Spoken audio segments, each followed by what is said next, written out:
Nail polish পরলাম। Welcome to my channel Rahul Tithi family. আশা করি আপনারা সবাই ভালো আছেন আর আমিও ভালো আছি। আর আজকে হলো রথযাত্রা, সবাইকে জানাই রথযাত্রার অনেক অনেক শুভেচ্ছা। চলো আজকের ব্লগটা শুরু করা যাক। আর আমি দেখি রথ দেখতে যেতেও পারি, না যেতেও পারি, এখনও ঠিক নেই। বর এলে তবেই যাব, তোমাদের দাদাভাই এলে যাব, নয়তো যাব না, এখান থেকেই দেখবো। আমাদের তো রাস্তার ধারেই বাড়ি। তো চলো আজ সারাদিন যা যা করি তোমাদের সাথে শেয়ার করব। এই যে মিষ্টি আর জিলিপিটা পরশু দিন থেকে এনেছিল, তো এখনও খাওয়া হয়নি। এখনও 4টে মিষ্টি আছে, আর জিলিপিটা আর খাবো না। আর ও গেছিলো বাজারে যে গাজর, পটল, ভেন্ডি, তারপরে যে উচ্ছে আর টমেটো আনতে ভুলে গেছিলো। আর মুড়ি শেষ হয়ে গেছিলো। মুড়ি আর আমি আনতে বলিনি, ও নিজে থেকে এনেছে, আমি ভুলে গেছিলাম বলতে। বাজার থেকে কিছু সবজি আর রুই মাছ নিয়ে এসেছে। তো রুই মাছটা এখন আমি ধুয়ে নিচ্ছি। বাজারে থেকেই কেটে নিয়ে এসছে। দেখে নিয়ে আঁশটা লেগে আছে কিনা, ঠিকই আছে। মাছটা এখন নুন হলুদ মাখিয়ে নিয়েছিলাম, কারণ মাছটা ভাজতে তো দেরি আছে, এখন তো ভাতটা হচ্ছে। তো দেখলাম নুন হলুদটা মাখিয়ে রেখে দিই।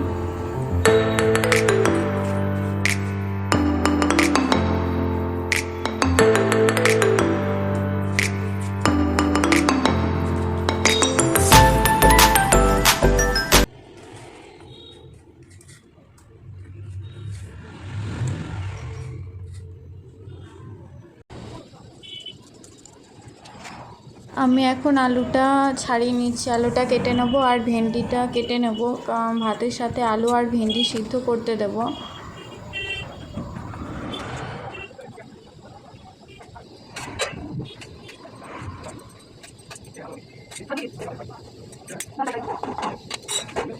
এখন আমি মাছগুলো ভেজে নেব। আর মাছটা দিতে গেলাম একরকমভাবে, আর কড়াইয়ে পড়লো আর এক রকমভাবে। তো আমাকে মা শিখিয়ে দিত যে কড়াইয়ের গা চেপে চেপে সবসময় মাছ ভাজতে হয়, যে কোনো ভাজা, কোনো পকোড়া, সব কিছু এইভাবে মানে দিতে হয়। তো আমি রান্না বান্না কিচ্ছু করতে জানতাম না, বিয়ের পর এসে এখানে আমি শিখেছি। আর মায়ের কাছেও একটু আধটু শিখেছি মায়ের বাড়িতে।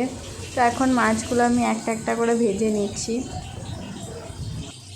এরপর পটলগুলো ভেজে নেব। আজকে রুই মাছ দিয়ে পটল দিয়ে আলু দিয়ে পাতলা ঝোল করব। এই যে এখন উচ্ছেটাও ভেজে নিচ্ছি।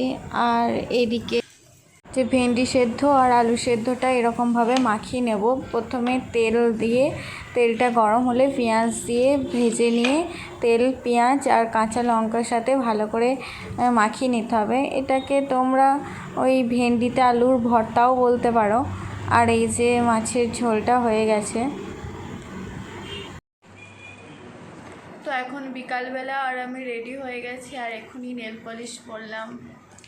তো আমার নখগুলো এখন ছোটো ছোটো হয়ে গেছে, তার কারণ আমি রাতে করে কামড়ে খেয়ে ফেলি, আর তার জন্য আমার বড় বকা দেয়। তো এবার আমি নখ বড় করবো, কারণ সামনে আমাদের বিয়ে বাড়ি আসছে। কিন্তু বিয়ে বাড়িটাতে আমরা যেতেও পারি বা নাও যেতে পারি, এখন ঠিক নেই। তবে নখগুলো আগে থেকে বড় বড় করে রেখে দেবো, যাতে সুন্দর লাগে নেল পলিশ করলে।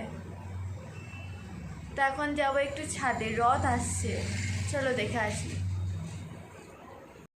তো আমাদের এখানে না, আমাদের এই পাড়াটাতে রথের কম্পিটিশন হয়, যে কোন রথটা সব থেকে সুন্দর লাগছে আর সাজানো হয়েছে, আর কোনটা সব থেকে বড়। একটু এই মিষ্টি দোকানের কাছে। তো তোমাদের বললে তোমরা এবার কীভাবে চিনবে। আর কত লোক যাচ্ছে রথ দেখতে। এই দেখো একটা ছোট্ট রথ যাচ্ছে, এর থেকেও একটা ছোট্ট কিউট দেখতে রথ দেখলাম, কিন্তু ওটা ক্যাপচার করা হয়নি। আর এই বছর আমার রথ দেখতে যাওয়া হয়নি, কারণ তোমাদের দাদাভাইয়ের কাজের প্রেশার পড়ে গেছিলো, ওই জন্য ও আসতে পারেনি। ওই জন্য আমারও দেখতে যাওয়া হয়নি। আর মনটা আমার একটু খারাপও লাগছিল, কিন্তু এখন আর কোনো কিছু খারাপ লাগছে না। এখনও উল্টো রথ আছে, যদি এই রথে না হয় তো উল্টো রথ দেখতে যাব।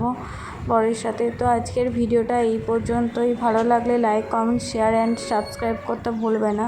ভালো থাকবেন, সুস্থ থাকবেন আর সাবধানে থাকবেন। দেখা হচ্ছে নেক্সট ব্লগে।